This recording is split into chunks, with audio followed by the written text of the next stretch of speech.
नमस्कार, स्वागत है आप सभी का इस YouTube चैनल पर। अपने इस चैनल पर पॉलिटिकल से संबंधित सभी टॉपिकों का अध्ययन करेंगे, जो हर कंपटीशन में उसका हर सिलेबस का पार्ट का टॉपिक, हर टॉपिक उसमें हमें मिलता है। तो जिसका अपने पहला टॉपिक लेके आ रहा हूं मैं आपके सामने, संसद। अपने पहले टॉपिक का नाम है संसद, जिसे हम इंग्लिश में पार्लियामेंट कहते हैं। जिसे हम इंग्लिश में पार्लियामेंट कहते हैं।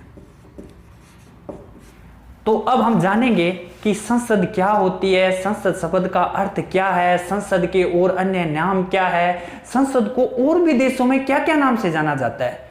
तो अपने मैं बताता हूं कि संसद क्या है। अंग्रेजी भाषा के पार्लियामेंट शब्द से, फ्रांसीसी भाषा के पार्लर से और लैटिन भाषा के पार्लियामेंटम शब्द से बना है, जिसका सामान्य अर्थ होता है भोजन के बाद की बातचीत।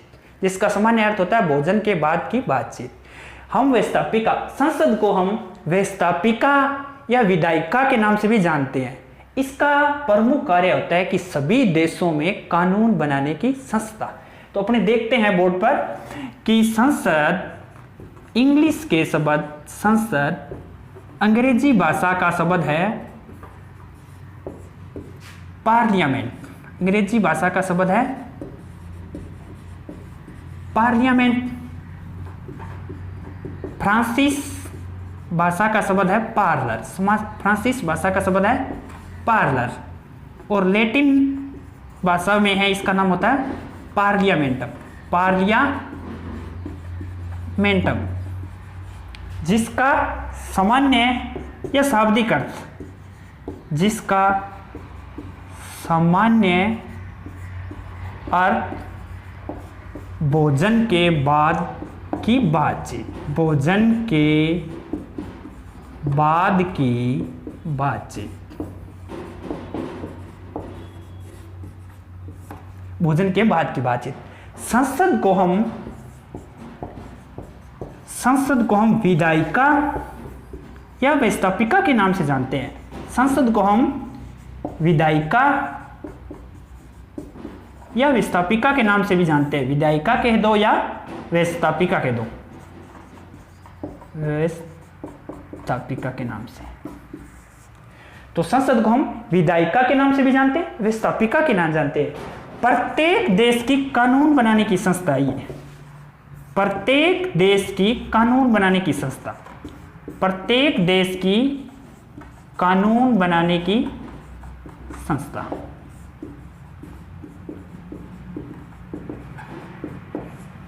प्रत्येक देश की कानून बनाने की संस्था है विधायिका या व्यवस्थापिका। अब हम जानते हैं कि हमारे भारत में जैसे इसे संसद कहते हैं, तो और अन्य देशों में क्या नाम से बुलाते हैं। तो देखते हैं हम सबसे पहले अन्य देशों के नामों में। अन्य देशों में इसे किस नाम से जाना जाता है। तो भारत में इसे कहते हैं संसद। भारत में इसे कहते हैं संसद। अमेरिका में कहते हैं कांग्रेस। अमेरिका में कहते हैं कांग्रेस। इंग्लैंड में कहते हैं पार्लियामेंट। इंग्लैंड में कहते हैं पार्लियामेंट। और रूस में कहते हैं डयूमा। रूस में कहते हैं डयूमा। जापान में डाइट। जापान में डाइट। ये तो प्रमुख थे अंतरराष्ट्रीय देश। अब कुछ अपने पड़ोसी देशों के बारे में जानते हैं। तो पड़ोसी देश में अपना पहला देश नाम आता है पाकिस्तान। पाकिस्तान में कहते हैं नेशनल असेंबली। पाकिस्तान में कहते हैं नेशनल असेंबली। नेपाल, राष्ट्रीय पंचायत। नेपाल में राष्ट्रीय पंचायत। बांग्लादेश में कहते हैं जातीय संसद। जातीय संसद। तो आपने देखा भारत में संसद, अमेरिका में कांग्रेस। यहां पे देखो कि जिस प्रकार से अपने भारत में कांग्रेस एक राष्ट्रीय पार्टी है, राष्ट्रीय पार्टी का नाम है, परंतु अमेरिका के अंदर जिस प्रकार अपनी भारत का विधायिका का नाम संसद है, उसी प्रकार अमेरिका में उस विधायिका का नाम है कांग्रेस। उसके भी अलग अलग सदन होते हैं, वो अपने आगे टॉपिक में चर्चा करेंगे। सीनेट होता है, उसके राज्यों का प्रतिनिधित्व है, वो आगे के टॉपिक में चर्चा करेंगे। इंग्लैंड में से कहते हैं पार्लियामेंट, रूस में कहते हैं डायूमा, जापान में डाइट, ये अपने पड़ोसी देश, पाकिस्तान नेशनल असेंबली, नेपाल में राष्ट्रीय पंचायत, बांग्लादेश में जातीय संसद। ये थे अपने अन्य देशों में इन संसदों के नाम कि इनके विधायकों के किस नाम से जाना जाता है। अब अपने इंडिया के अंदर बात करते हैं कि जो भारत में संसद का क्या काम है। संसद भारत की केंद्रीय व्यवस्थापिका है। भारत में केंद्रीय व्यवस्थापिका है। संसद भारत में केंद्रीय व्यवस्थापिका है। संसद भारत में केंद्रीय व्यवस्थापिका है।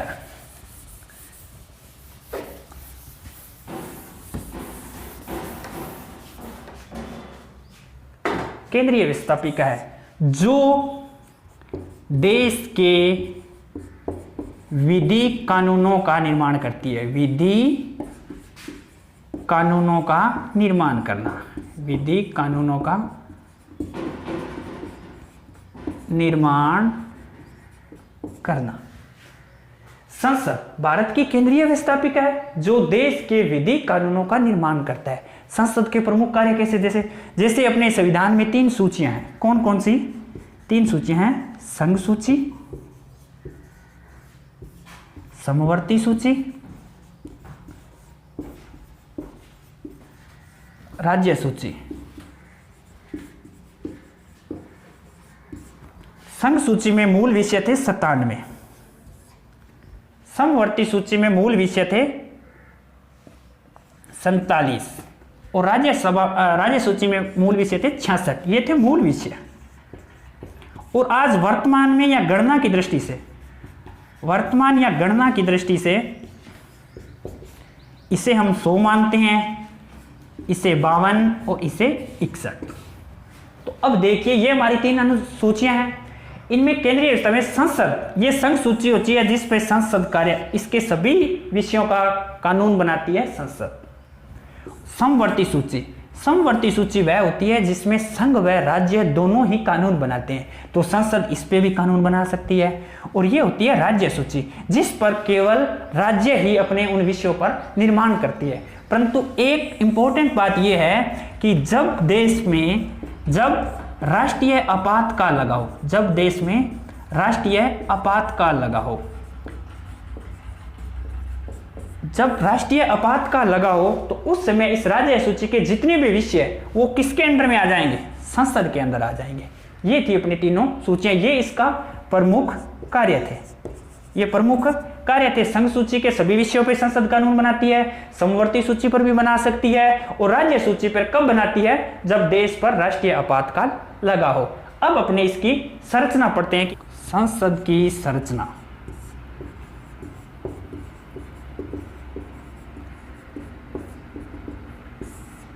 संविधान के अनुच्छेद 79 के अनुसार, संविधान के अनुच्छेद 79 के अनुसार 2 सदन व 1 राष्ट्रपति होगा। 2 सदन, संसद में 2 सदन व 1 राष्ट्रपति होगा। इन तीनों से मिलकर संसद का निर्माण होता है। तो सदन अपने पास कौन कौन से हैं? राज्यसभा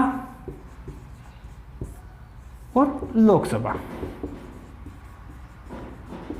तो संसद के 3 अंग कौन से हो गए? राज्यसभा, लोकसभा, राष्ट्रपति। राज्यसभा और लोकसभा नाम 1954 से लिए गए हैं।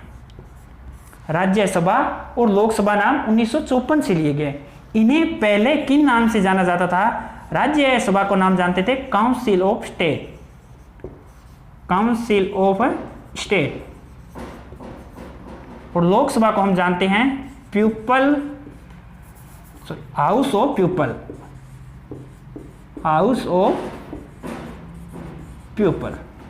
तो देखिए संविधान के अनुच्छेद 79 के अनुसार एक संसद होगी जिसमें 2 सदन व 1 राष्ट्रपति शामिल होगा। 2 सदन राज्यसभा व लोकसभा। राज्यसभा व लोकसभा 1954 में नाम लिया गया है संविधान में। तो राज्यसभा को 1954 से पहले काउंसिल ऑफ स्टेट कहते थे, लोकसभा को हाउस ऑफ पीपल कहते थे। अब हम इनकी संरचना को आगे विस्तार से पढ़ते हैं। तो देखिए कि संसद के 3 अंग हैं हमारे पास है राज्यसभा,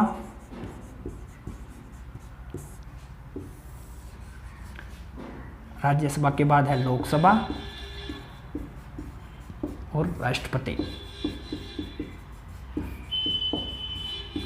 तीनों अंग लिख लिए हमने, राज्यसभा, लोकसभा, राष्ट्रपति। राज्यसभा का उल्लेख है अनुच्छेद 80 में, राज्यसभा का गठन है अनुच्छेद 80 में, लोकसभा का गठन है अनुच्छेद 81 में और राष्ट्रपति का अनुच्छेद 52 में। ठीक है। राज्यसभा में राज्यों का प्रतिनिधित्व होता है, राज्यों का प्रतिनिधित्व होता है। राज्यसभा में राज्यों का प्रतिनिधित्व, लोकसभा में लोगों का प्रतिनिधित्व, लोगों का प्रतिनिधित्व। और राष्ट्रपति क्या होता है? देश का प्रधान, देश का प्रधान। ठीक है।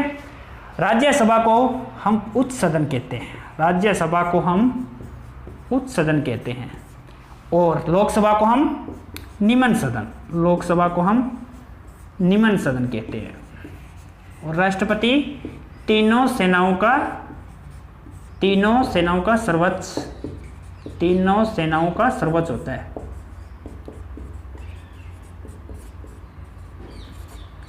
तीनों सेनाओं। राज्यसभा को हम कहते हैं द्वितीय सदन, द्वितीय सदन, और इसे हम कहते हैं प्रथम सदन।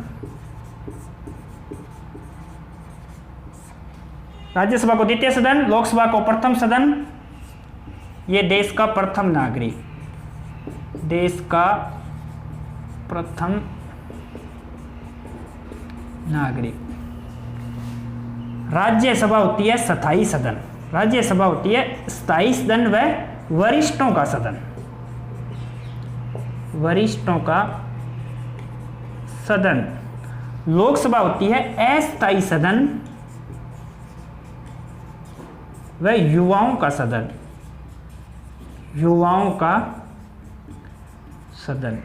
और ये होता है देश का कार्यकारी प्रमुख, देश का कार्यकारी प्रमुख। तो इधर देखिए, संसद, राज्यसभा अनुच्छेद 80 में गठन, लोकसभा का अनुच्छेद 81 में, राष्ट्रपति का अनुच्छेद 52 में। राज्यसभा में राज्यों का प्रतिनिधित्व होता है, लोकसभा में लोगों का प्रतिनिधित्व, राष्ट्रपति देश का प्रधान होता है। ये उच्च सदन है राज्यसभा, लोकसभा निम्न सदन, राष्ट्रपति तीनों सेनाओं का सर्वोच्च सेनापति होता है। इसे हम द्वितीय सदन कहते हैं राज्यसभा को, लोकसभा को प्रथम सदन और राष्ट्रपति देश का प्रथम नागरिक माना जाता है। राज्यसभा एक स्थायी सदन है जिसे वरिष्ठों का सदन भी कहते हैं, लोकसभा अस्थायी सदन जिसे युवाओं का सदन कहते हैं और राष्ट्रपति देश का कार्यकारी प्रमुख होता है। तो राष्ट्रपति क्या है कि देखिए, राष्ट्रपति संसद का एक अभिन्न अंग है, राष्ट्रपति संसद का एक अभिन्न अंग है, परंतु यह राज्यसभा व लोकसभा दोनों सदनों का सदस्य नहीं होता है। राष्ट्रपति संसद का अभिन्न अंग है परंतु यह राज्यसभा व लोकसभा का सदस्य नहीं होता है। इसी प्रकार इंग्लैंड में होता है, जबकि अमेरिका में राष्ट्रपति कांग्रेस का अंग नहीं होता है, अंग नहीं। भारत में राष्ट्रपति सदन का अभिन्न अंग होता है परंतु राज्यसभा व लोकसभा का सदस्य नहीं होता है। इसी प्रकार इंग्लैंड में है और अमेरिका में राष्ट्रपति कांग्रेस का अंग भी नहीं होता है। तो अब हम अपने राज्यसभा व लोकसभा की सीटों के बारे में विस्तार से चर्चा करते हैं।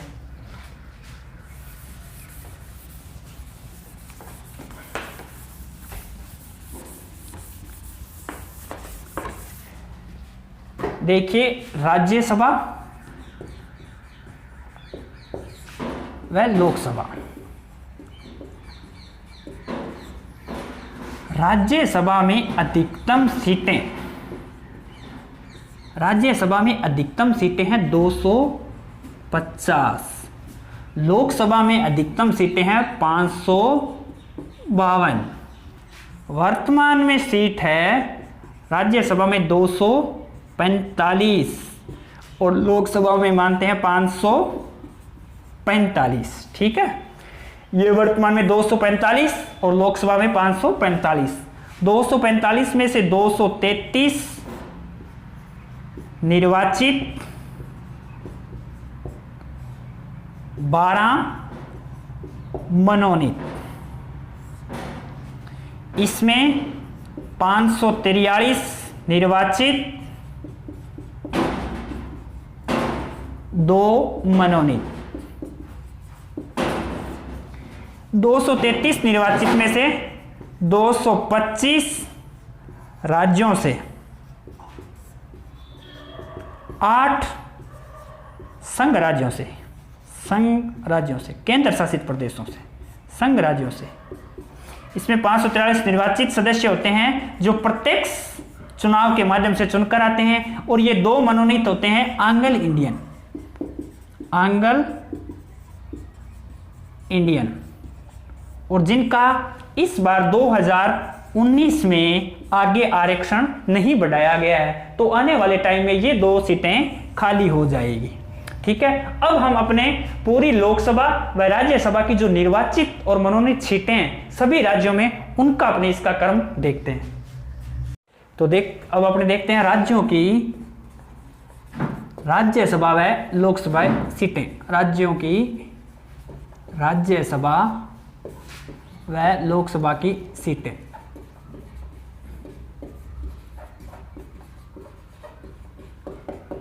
तो अपने क्रम, पहले राज्य का नाम, राज्यसभा की सीट, लोकसभा की सीट। ठीक है, तो पहले मैं अपने राज्यों के नाम लिख देता हूं, वो भी अल्फाबेट से। तो देखते हैं, नंबर 1 आंध्र प्रदेश, आंध्र प्रदेश, अरुणाचल प्रदेश, असम, बिहार, छत्तीसगढ़, गोवा, गुजरात, हरियाणा, हिमाचल, झारखंड, कर्नाटक, केरल, मध्य प्रदेश, महाराष्ट्र, मणिपुर। इधर लिख देते हैं आगे नाम, राज्यसभा, लोकसभा अपना था मणिपुर। मणिपुर के बाद में मेघालय,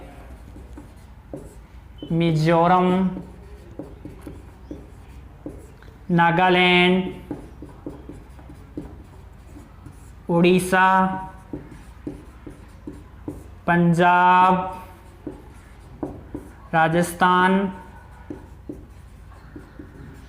सिक्किम,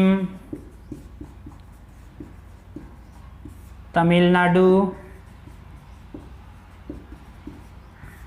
तेलंगाना, त्रिपुरा, उत्तराखंड, उत्तर प्रदेश, पश्चिम बंगाल। ये अपने अल्फाबेट से 28 राज्यों के नाम आ गए। तो अपने देखते हैं आंध्र प्रदेश में सबसे पहले लोकसभा और राज्यसभा की सीटें। आंध्र प्रदेश की है 11-25, अरुणाचल प्रदेश की 1-2, असम की 7-14, बिहार की 16-40, छत्तीसगढ़ की 5-11, गोवा की 1-2, गुजरात की 26, हरियाणा की 5 10, हिमाचल की 3 4, झारखंड की 6 14, कर्नाटक की 12 28, कर्नाटक पर केरल की 9 20, मध्य प्रदेश की 11 29, महाराष्ट्र की 19 48, मणिपुर की 1 2, इसी प्रकार मेघालय की 1 2, मिजोरम की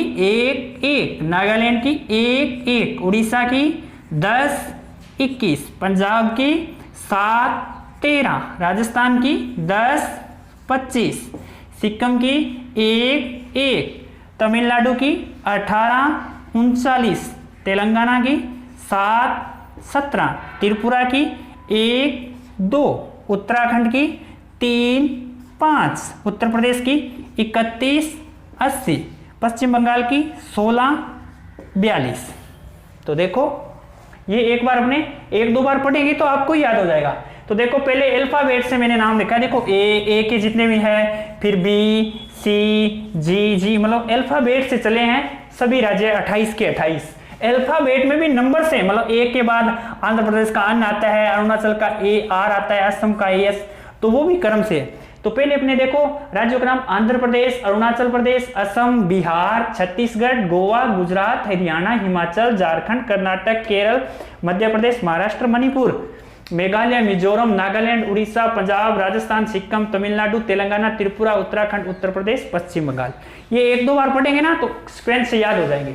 उसके बाद पहले राज्यसभा की और लोकसभा की दोनों सीटें आपको इकट्ठी याद रखनी है। तो आंध्र प्रदेश 11 25, अरुणाचल प्रदेश 1 2, असम 7 14, बिहार 16 40, छत्तीसगढ़ 5 11, गोवा 1 2, गुजरात 11 26, हरियाणा 5 10, हिमाचल 3 4, झारखंड 6 14, कर्नाटक 12 28, केरल 9 20, मध्य प्रदेश 11 29, महाराष्ट्र 19 48, मणिपुर 1 2, मेघालय 1 2, मिजोरम 1 1, नागालैंड 1 1, उड़ीसा 10 21, पंजाब 7 13, अपना राजस्थान 10 25, सिक्किम 1 1, तमिलनाडु 18 39, तेलंगाना 7 17, त्रिपुरा 1 2, उत्तराखंड 3 5, उत्तर प्रदेश 31 80,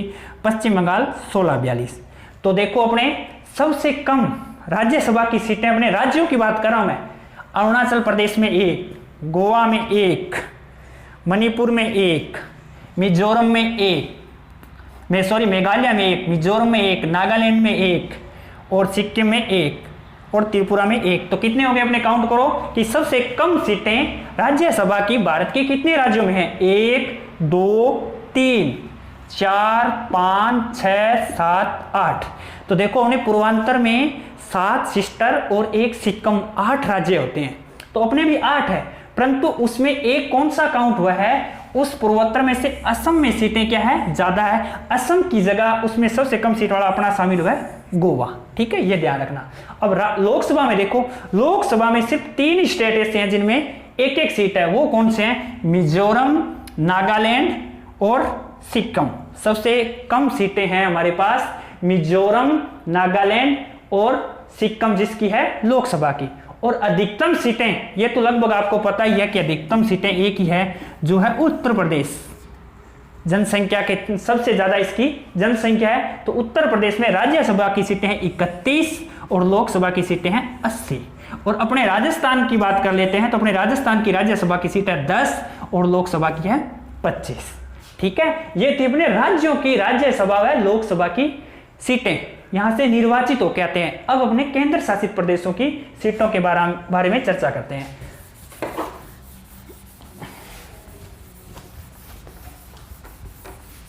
तो अब हम देखते हैं केंद्र शासित प्रदेश की सीटों को। केंद्र शासित प्रदेश की राज्यसभा व लोकसभा की सीटें।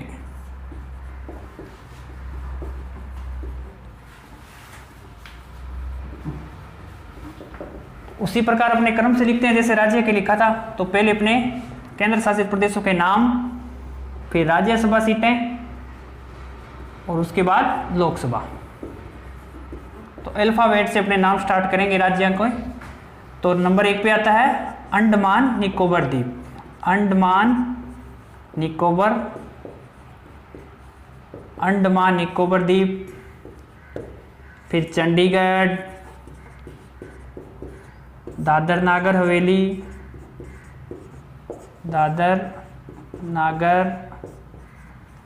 हवेली,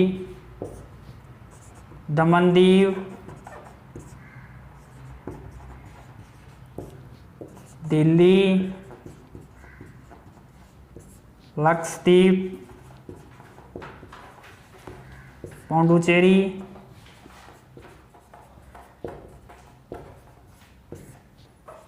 और 2 अपने जो नए बने हैं जम्मू कश्मीर और लद्दाख। ठीक है, तो अपने नाम से देखते हैं अंडमान निकोबार द्वीप, चंडीगढ़, दादर नगर हवेली, दमन दीव, दिल्ली, लक्षद्वीप, पौंडुचेरी, जम्मू कश्मीर, लद्दाख। अब देखते हैं राज्यसभा और लोकसभा की सीटें। तो इकट्ठी बोलनी है आपको 0-1, चंडीगढ़ 0-1, दादर नगर हवेली 0-1, दमन दीव 0-1, दिल्ली की 3-7, लक्षद्वीप की 0-1, पौंडुचेरी की 1-1, जम्मू कश्मीर की 4-5 और लद्दाख की 0-2। ठीक है, अंडमान निकोबार द्वीप की राज्यसभा लोकसभा की सीटें 0-1, चंडीगढ़ की 0-1, दादर नगर हवेली 0-1, दमन दीव 0-1, दिल्ली 3-7, लक्षद्वीप 0-1, पौंडुचेरी 1-1, जम्मू कश्मीर 4-5, लद्दाख की 0-2। सबसे ज़्यादा लोकसभा की सीटें हैं अपने दिल्ली की, और कम वाले ये अंडमान निकोबार द्वीप, चंडीगढ़, दादर नगर हवेली और लक्षद्वीप, पौंडुचेरी। और राज्यसभा में सर्वाधिक सीटें हैं जम्मू कश्मीर की। ठीक है, तो अपने मनोनीत और देख लेते हैं। मनोनीत सीटें हैं राज्यसभा में आपको बताया है 12 और लोकसभा के अंदर है 2। तो ये टोटल राज्य व केंद्र शासित प्रदेश प्लस मनोनीत, तो टोटल संख्या हो जाती है अपने पास 245 और ये हो जाती है टोटल अपने 545। ठीक है, तो ये अपनी थी राज्यसभा व लोकसभा की सीटें संघ शासित प्रदेश व राज्यों की। तो ये टॉपिक अपना यहाँ पे होता है कंप्लीट। ठीक है, तो अब इसके अपने नेक्स्ट टॉपिक में, नेक्स्ट वीडियो में राज्यसभा पढ़ेंगे पहले, फिर लोकसभा, फिर राष्ट्रपति, वो क्रम से चलते रहेंगे। जो भी इस चैनल को देख रहे हैं उनसे निवेदन है कि इस चैनल को सब्सक्राइब जरूर करें और बेल आइकन का बटन दबाना न भूलें। धन्यवाद।